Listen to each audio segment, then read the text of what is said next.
Video काढला होता, जो ब्रिज बनणार होता मी सांगितलं होतं त्याप्रमाणे. आता हा नदीला जायचा रस्ता होता.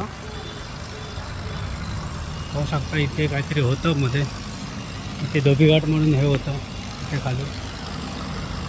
लाईटचा पोल आहे इथे. एक शिवसेना शाखा होती वाटतं इथे बाजूला. आता हे पूर्ण रोडचं काम ऑलमोस्ट 100% झालेलं आहे, तुम्ही बघू शकता. लास्ट टाईम टाकलेले व्हिडिओ आणि आता ही आजची व्हिडिओमध्ये तुम्ही फरक बघू शकता. एक मोठाच रोड बनलेला आहे जो विचुंबे इथून येतो. विचुंबे चौकीच्या इथून जो सुरू होतो ते डायरेक्ट ब्रिज संपल्यावर जे पेट्रोल पंप तो पण नवीन सुरू होतो आहे. तो ब्रिज पाहू शकता. तो ब्रिज संपल्या तिथे हा रोड लागणार आहे.